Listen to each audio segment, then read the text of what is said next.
In January 2023, a city in northern China recorded something almost unimaginable: minus 53 degrees Celsius. The city was Mohe in Heilongjiang province, near the Russian border.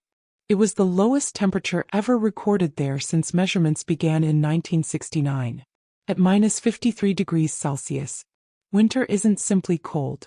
It changes everything. The way you heat your home, the way you travel, the way you work, even the way you step outside. And yet, people still live here. They go to work. Children grow up here. Trains continue running. Cars are tested. And entire neighborhoods stay warm, while the world outside is cold enough to feel almost hostile. So how does anyone live normally in a place like this? Mohe sits at the northernmost edge of China, along the Heilongjiang River, with Russia just across the water. Surrounded by forests and long stretches of wilderness, it's about as far north as you can go without leaving China. And winter dominates life here. The ice and snow season can last up to 8 months. That means residents don't simply prepare for a few cold weeks. They prepare for months of freezing temperatures. Buildings have to retain heat. Roads have to remain usable. Power systems have to keep operating. And transportation has to continue, even when the weather becomes extreme. But there is one thing that matters more than everything else: heat. Because at minus 40 degrees Celsius, a warm home isn't a luxury, it's survival. Mohe's heating system is designed around its brutal winters. During an extreme cold spell in January 2023, the city's heating plant increased coal consumption by about 30% to produce additional heat. Think about what that means. When the temperature outside became more dangerous, the response wasn't simply, put on another jacket. The entire heating system had to work harder. Because inside those buildings, people were still living ordinary lives. Cooking, sleeping, working, children doing homework, families eating dinner. And just beyond the walls, the temperature could fall toward minus 50 degrees Celsius. That contrast is one of the strangest things about Mohe. A warm room, and an almost frozen world, separated by a few walls. Now imagine leaving that warm room. It's early.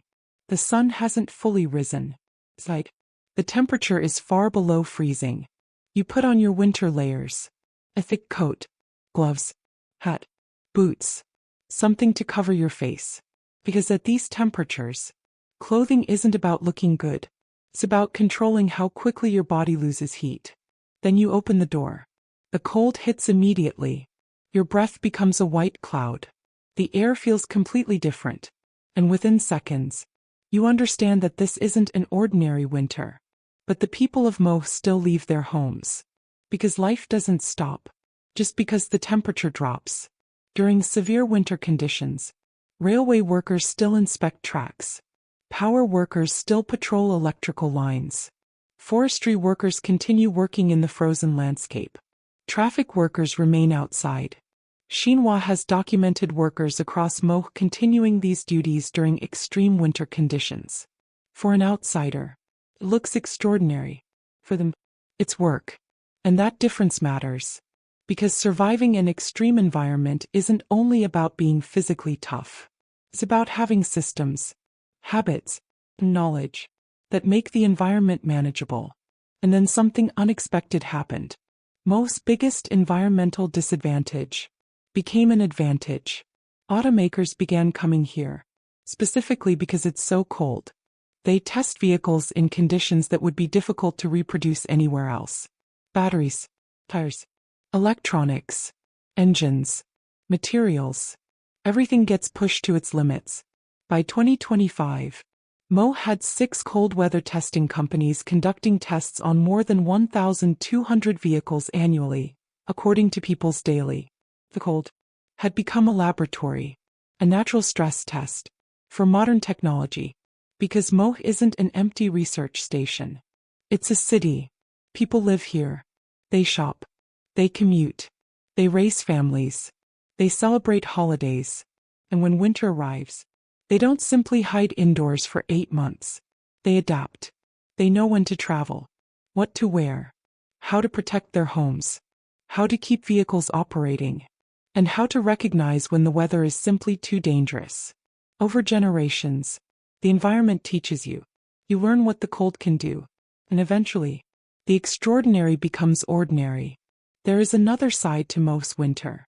The same cold that makes daily life difficult also attracts visitors. Tourists come north to experience the snow and frozen landscapes. And during sufficiently cold conditions, visitors can even perform the famous boiling water experiment. Throw boiling water into extremely cold air, and instead of simply falling back down, it can rapidly turn into a cloud of tiny ice particles. At temperatures around -40 degrees Celsius, the transformation can happen incredibly quickly. Suddenly, the cold isn't just something you feel. You can see it. And that may be the best way to understand Mohe. This isn't a place where people somehow defeated winter. They didn't. They simply learned how to live with it. The first rule of living in Mohe is simple. You don't fight the cold. You prepare for it. Because when temperatures fall toward -40 degrees Celsius, ordinary routines have to become carefully planned routines. And that begins inside the home. In a warm climate, heating is something you notice when you're uncomfortable. In Mohe, it's infrastructure. It's essential. During the long winter season, heating systems have to keep buildings warm for months at a time. And during extreme cold, they have to produce even more heat. That's why the heating plant becomes one of the most important places in the entire city. While residents sleep, workers are making sure the heat keeps moving. While families eat dinner, boilers continue running. And while the temperature outside keeps falling, the system has to keep the temperature inside stable. That creates an incredible contrast. It's like a frozen landscape. It's like a normal evening. But eventually, you have to leave. And this is where clothing becomes serious. People layer their clothes, because one thick layer isn't enough. Warm inner clothing, insulation, a heavy outer layer, gloves, a hat, winter boots, and something covering the face. Every layer traps warmth and slows down heat loss. Because at extreme temperatures, the goal isn't to feel warm. The goal is to avoid losing body heat too quickly. Then the door opens, and the outside world hits you. Your breath becomes visible immediately. The moisture in the air around your face begins freezing. Suddenly, you understand why residents prepare before stepping outside. Here's something easy to forget. A city doesn't stop functioning because winter arrives. Someone still has to maintain the electricity. Someone has to inspect railway tracks. Someone has to clear roads. Someone has to operate heating systems. Someone has to deliver supplies. And someone has to work outside. During extreme winter conditions, Chinese state media has documented railway, power supply, forestry, and other workers continuing their duties across Mohe. The cold changes their work, but it doesn't eliminate it. And this is one of the biggest differences between visiting a place like Mohe and actually living there. A tourist can go inside when the cold becomes uncomfortable. A worker still has a shift to finish. Now think about a railway. Thousands of meters of steel, running through a frozen landscape, snow, extreme temperature changes, and trains that still need to move. Railway workers have to inspect the tracks, measure them, and monitor their condition. Because transportation is not optional. Food has to arrive. People have to travel. Supplies have to move. And the city has to remain connected to the rest of China. So even when the landscape looks frozen, the railway system continues working underneath it all. Quietly, methodically, every day. For drivers, extreme cold creates a completely different challenge. Imagine leaving your car outside overnight. The temperature keeps dropping. The battery becomes less effective. Mechanical systems become harder to operate. And everything inside the vehicle has to deal with conditions far outside what most drivers experience. So people adapt. And manufacturers adapt too. This is one reason Mohe has become a destination for cold weather vehicle testing. Automakers deliberately bring vehicles north because the environment exposes weaknesses. A car that performs perfectly at -10 degrees Celsius may behave very differently at -30 degrees Celsius. And -40 degrees Celsius is another level entirely. By 2025, Mohe had 6 cold weather testing companies. Together they were testing more than 1,200 vehicles every year. And the testing wasn't limited to complete cars. Components, materials, and electronic systems were tested too. Think about that. The same weather that makes life difficult for residents creates valuable information for engineers. Battery that fails reveals a weakness. A component that cracks reveals a weakness. An electronic system that stops responding reveals a weakness. Extreme cold becomes a test. That technology has to pass. And this is where Mohe's story gets unexpected. The cold isn't only something the city has to endure. The cold itself has economic value. Companies come here because they need extreme conditions. Engineers come here to collect data. Automakers come here to test vehicles. And tourists come here because they want to experience the frozen landscape. The environment that once seemed like a disadvantage has become part of the local economy. This is important. For someone visiting Mohe, -30 degrees Celsius sounds unbelievable. -40 degrees Celsius sounds dangerous. -53 degrees Celsius sounds almost impossible. But residents don't wake up every morning thinking, I live in an extreme climate. They think about work, food, family, dinner. The same things people everywhere think about. The difference is that their routines were built around a much harsher environment. They know how to dress. They know when to travel. They know what conditions to avoid. And they know how quickly the weather can change. That's adaptation. When the temperature drops, Mohe becomes almost unrecognizable. Trees disappear beneath frost. Roads turn white. The landscape becomes covered in snow. And the Heilongjiang River can freeze over. The city becomes a world of white and blue. For residents, it's another winter. For visitors, it looks almost unreal. And that contrast has helped create a growing winter tourism culture. People travel north specifically to experience China's extreme cold. And then there's one of the strangest winter demonstrations. Boiling water, thrown into freezing air. At around -40 degrees Celsius, the hot water can rapidly transform into tiny ice particles. For a moment, it looks like the water disappears into the air. But there's nothing supernatural happening. Simply physics. Hot water contains enormous thermal energy. When tiny droplets are exposed to extremely cold air, they cool and freeze incredibly quickly. The result looks almost magical. And in Mohe, the extreme climate makes that experiment possible. People can adapt. Buildings can be heated. Vehicles can be designed for the cold. Railways can be monitored. Power systems can be reinforced. But none of that changes one basic fact. -40 degrees Celsius is still -40 degrees Celsius. The environment remains dangerous. And during the record cold of -53 degrees Celsius, the city's infrastructure was pushed harder than normal.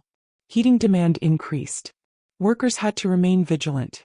And every system that keeps life running had to perform under extreme conditions. Because in Mohe, there is no simple escape from winter. You don't wait for it to disappear. You build your life around it. There is a difference between surviving winter and keeping an entire city alive through it. In Mohe, that difference becomes obvious when temperatures begin falling toward the extreme.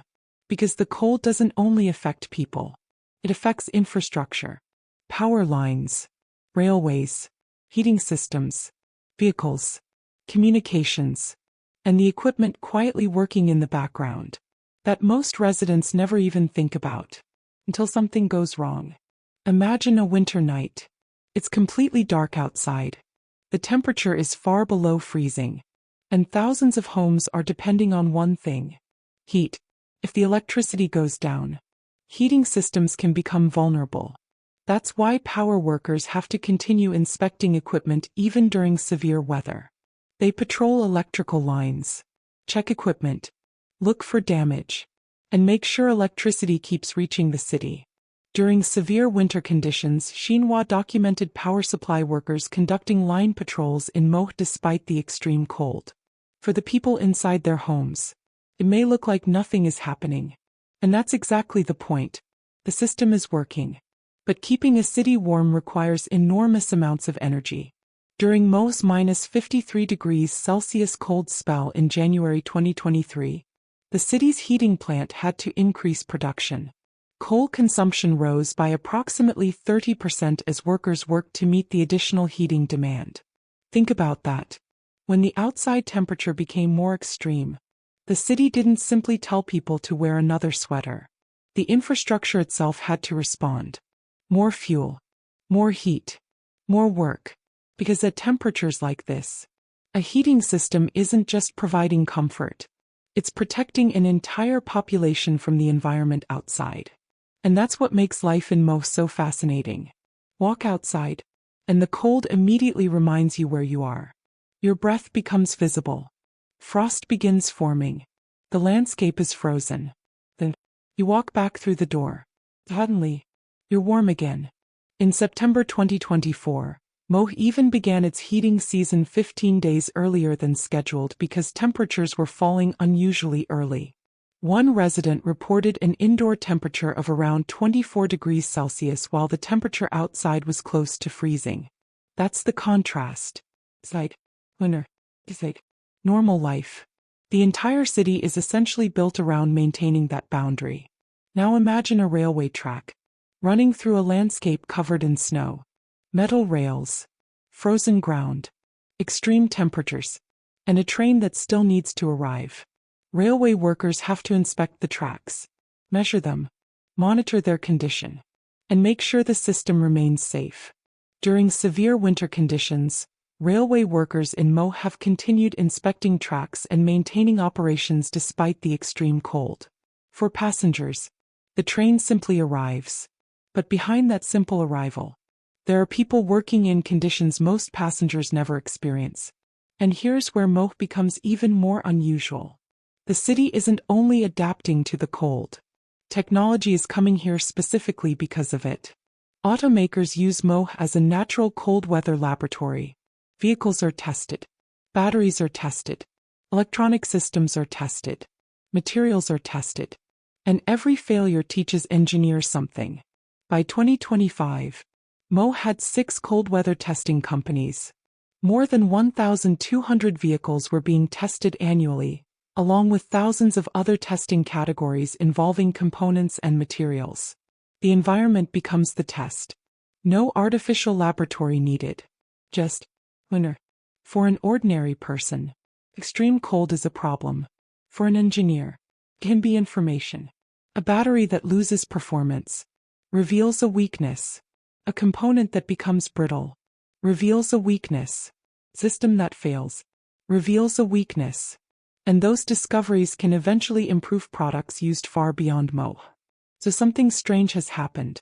The climate that makes life difficult has become scientifically valuable. But cars aren't the only technology operating in this extreme environment. Near Mohe, China operates a satellite ground station designed to receive data from polar orbiting satellites. The station sits only a few kilometers from the city, and it operates in an environment where winter temperatures can reach around minus 53 degrees Celsius. The facility is automated and receives data from dozens of Earth observation satellites.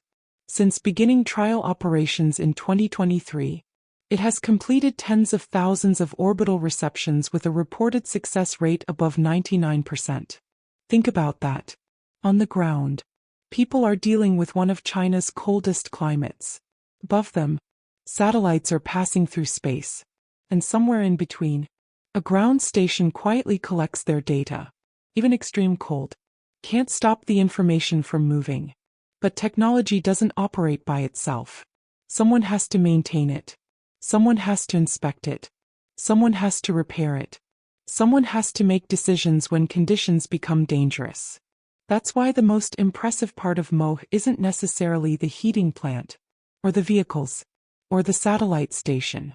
It's the people operating them, because they still have to go outside. When the temperature drops, they don't get to pause the city. The power still needs checking. The railway still needs monitoring. The heating system still needs attention. And life still has to continue. For someone visiting from a warmer part of the world, minus 40 degrees Celsius sounds like an emergency. For someone who grew up in Mohe, can simply mean winter is here. That's the difference between surviving an environment and adapting to it. You learn the warning signs. You learn what to wear. You learn when to stay indoors. You learn how your car behaves. You learn what the city does during a cold snap. Eventually, you stop thinking about the cold every second. You simply live around it. We often think engineering means giant bridges, skyscrapers, dams, or machines.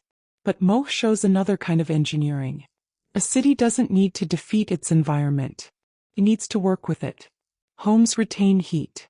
Heating plants produce it. Power systems deliver electricity. Railways keep transportation moving. Vehicles are designed around the climate.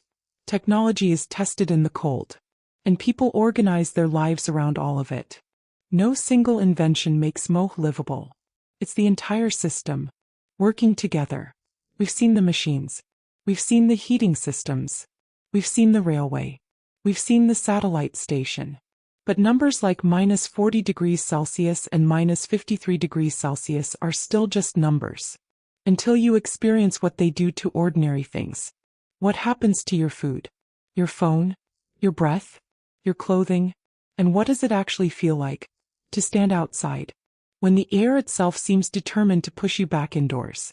Because in the final part, we're going to leave the infrastructure behind and experience Mohe from the perspective of an ordinary person. Not the engineer, not the scientist, not the tourist, just someone trying to live a normal life. At the edge of China, we've talked about the heating plants, the power lines, the railway, the vehicles, even the satellites passing overhead.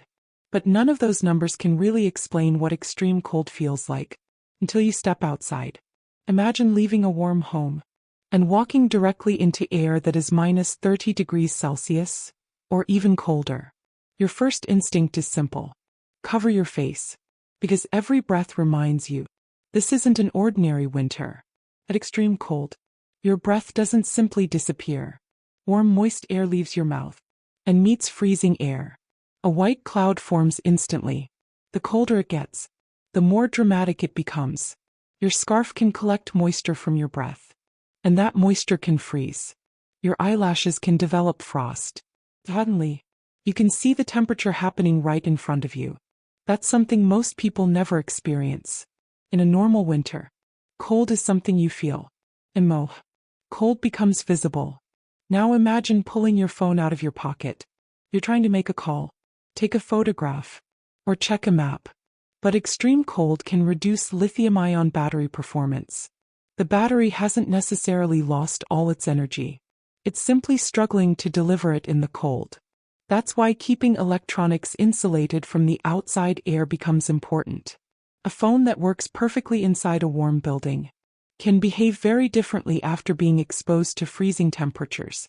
At -40 degrees Celsius, even modern technology has limits. Now think about something much simpler. Food. In a warm city, you buy groceries, carry them home, and don't think much about the weather. But in an extreme winter climate, the journey itself matters. You don't want food sitting outside unnecessarily. You don't want frozen items exposed longer than needed. And anything containing water can freeze rapidly. Even vegetables that normally feel soft can become extremely hard when frozen. So a simple trip to the store becomes more deliberate. Buy what you need. Keep it protected. Get home quickly. Sounds small, but that's what adaptation looks like. Not dramatic survival. Just thousands of tiny decisions, repeated every day. And perhaps this is the part outsiders find hardest to understand. Children still grow up here. They go to school. They play. They make friends. They celebrate birthdays. They complain about homework. They do all the ordinary things children do, while living in a climate that looks extraordinary to everyone else. For a child born in Mohe, snow isn't exotic. Frozen landscapes aren't shocking. Winter isn't an event. Simply, part of childhood. One of the most dramatic sights around Mohe is the Heilongjiang River. The river forms part of the border between China and Russia. During winter, large sections freeze. The moving water is transformed into a vast frozen landscape. and the scenery can look almost unreal. White forests, blue ice, snow-covered banks, and an enormous frozen river stretching toward the horizon. It's one reason Mohe attracts visitors during winter. The same climate that makes everyday life difficult also creates landscapes that people travel thousands of kilometers to see. And this is where the story takes another unexpected turn. People don't only come to Mohe to escape the cold. Some come because of it. Winter tourism has become an important part of the region's identity. Visitors come to experience the snow, the frozen river, the northern forests, and one of the most unusual things the city can occasionally offer, the aurora borealis. Mohe is one of the few places in China where auroras can sometimes be observed because of its far northern location. They're not guaranteed. They aren't an everyday event. But when the conditions are right, the sky can become the most spectacular part of the entire landscape. Then there's the famous winter experiment. Boiling water, thrown into extremely cold air. The temperature's around -40 degrees Celsius. The water can rapidly break into tiny droplets and ice particles. For a moment, it looks like a cloud appears from nowhere. The reason is simple. The boiling water contains enormous thermal energy. As it breaks into tiny droplets, those droplets have much more surface area exposed to the freezing air. They cool and freeze extremely quickly. What looks like magic is simply physics. But in Mohe, physics becomes something you can actually see. After everything we've seen, it would be easy to say that Mohe has defeated the cold. But it hasn't. The cold is still there. Every winter, the temperature drops. Snow returns. The river freezes. The heating systems work harder. Workers put on their layers. And the city prepares again. The environment never changed to make life easier. People changed to live within it. There isn't one secret technology that allows people to live here. There isn't one superhuman ability. It's a combination of thousands of adaptations. Warm buildings, reliable heating, prepared transportation, specialized clothing, cold weather vehicles, experienced workers, careful routines, and generations of knowledge. One adaptation doesn't look extraordinary. Together, they make an extreme environment livable. And that's perhaps the most fascinating thing about Mohe. To someone visiting for the first time, -40 degrees Celsius sounds terrifying. -53 degrees Celsius sounds impossible. But for someone who grew up here, winter eventually becomes familiar. You know what to wear. You know when to go outside. You know how your vehicle behaves. You know what the weather means. And you stop asking, how can anyone live here? You simply live. That's what humans have done for thousands of years. We've moved into deserts, mountains, frozen landscapes, and places where nature seems to say, you shouldn't be here. And then we adapt. So imagine Mohe one more time. A city at the northern edge of China. The temperature falls. The river freezes. Snow covers the forest. A railway continues moving through the darkness. Heating plants keep burning. Power workers inspect their lines. A car disappears down a snow-covered road. And inside homes, families sit together, warm, safe, living ordinary lives. Inside, the temperature may be -40 degrees Celsius. But inside, someone is making dinner. Someone is watching television. Someone is doing homework. Someone is planning tomorrow. And that's the remarkable thing. The cold never became weaker. Human beings simply became better prepared. Modern technology meets generations of local knowledge. At one of the coldest edges of China. And perhaps that's the real story of Mohe. Not how people conquered winter, but how they learned to make peace with it. Because when the temperature falls to -53 degrees Celsius, life doesn't necessarily stop. Sometimes, it simply learns a new way to continue.